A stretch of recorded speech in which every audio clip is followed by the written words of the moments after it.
পূর্ব ঘোষণা অনুযায়ী অবৈধ দোকান উচ্ছেদ করছে ঢাকা দক্ষিণ সিটি কর্পোরেশন। তবে এতদিন নাকি সিটি কর্পোরেশনকেই দোকানের ভাড়া দিতেন ব্যবসায়ীরা। তাহলে অবৈধ দোকান বসিয়ে টাকাগুলো নিল কে? উচ্ছেদের সময় তারা গেলই বা কোথায়? শফিকুল হকের রিপোর্ট। আমরা যে দোকান বরাদ্দ দিয়ে থাকি এর বাইরে যদি কেউ সেখানে দোকান করে সেগুলো গ্রহণযোগ্য হবে না, সেগুলো বাতিল করা হবে এবং তাদেরকে উচ্ছেদ করা হবে। সুতরাং ঢাকা শহরে যারা ব্যবসা করবে তাদেরকে অবশ্যই সিটি কর্পোরেশনের নিয়ম নীতি আইন মেনেই তাদেরকে ব্যবসা করতে হবে। এমন কঠোর হবেন দক্ষিণের নতুন নগরপিতা আগেই ঘোষণা ছিল। সেই পরিকল্পনায় মাঠে সিটি কর্পোরেশন। সাফ কথা, জঞ্জাল থাকা রাখা কোনোটাই যাবে না। কিন্তু এও তো সত্য, দক্ষিণ সিটির নগর ভবনের ঠিক পেছনেই ফুলবাড়ি এলাকায় এই মার্কেটগুলোতে দীর্ঘদিন ব্যবসা করছিলেন ব্যবসায়ীরা। নকশা বহির্ভূত এমন হাজারখানেক দোকান উচ্ছেদ করা হচ্ছে। উচ্ছেদে এমন অনেক ব্যবসায়ীর দোকান খোয়া গেছে, হারিয়েছেন সর্বস্ব।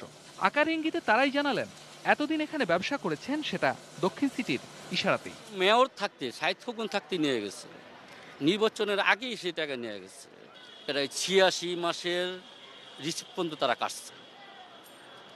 এই সাহিত্য ফকুন আমি দিলু বৈধ করে দিব সিটি কর্পোরেশন থেকে তোরা জীবন বেড়া করে খাইতে পারবি। দুলুকে আমগো মাগের সভাপতি, ৩ মাগের সভাপতি। আগে ৭-৫ বুঝিয়ে টাকা নিলেও উচ্ছেদের সময় সুর বদলেছে মার্কেট কমিটির। দায়টা তারাও দিতে চাচ্ছেন সাবেক মেয়রের ওপরেই। বলছেন দোকান থেকে অগ্রিম টাকা নিয়ে তখন সিটি কর্পোরেশনকেই সহযোগিতা করেছিলেন তারা।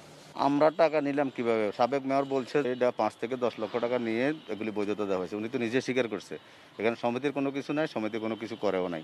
সম্পূর্ণ কিছু সিটি কর্পোরেশনের এখতিয়ারে হয়েছে। সিটি কর্পোরেশন করছে, সমিতি সিটি কর্পোরেশনকে সহযোগিতা করছে। এতদিন ব্যবস্থা নেওয়া হয়নি, হয়তো অ্যাভয়েড করে গিয়েছেন বা ওনাদের নজরে আসেনি। তো আস্তে আস্তে যে অসংলগ্ন বা আমাদের যে লোপহোলসগুলো ছিল আমরা সেগুলো আইডেন্টিফাই করে আমরা চেষ্টা করছি সিটি কর্পোরেশনকে আরো সুন্দর করে সাজানোর জন্য। এদিকে নকশার মধ্যে দোকান হওয়া সত্ত্বেও ব্যবসার মৌসুমে অনেকটাই হাত পা গুটিয়ে অনেক বৈধ ব্যবসায়ী। অভিযানের ফলে বন্ধ রয়েছে সিটি প্লাজার 3টি ভবন। এতে বিপাকে বৈধ দোকানিরাও। মালপত্র সবাই বানাইছে, একটা শীতের ব্যবসা করব, তো আমরা এখন মাল বিক্রি করতে পারতাছি না।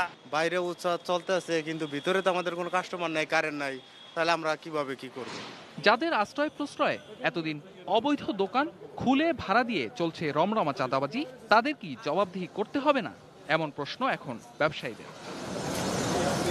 শফিকুল হক, এটিএন নিউজ, ঢাকা।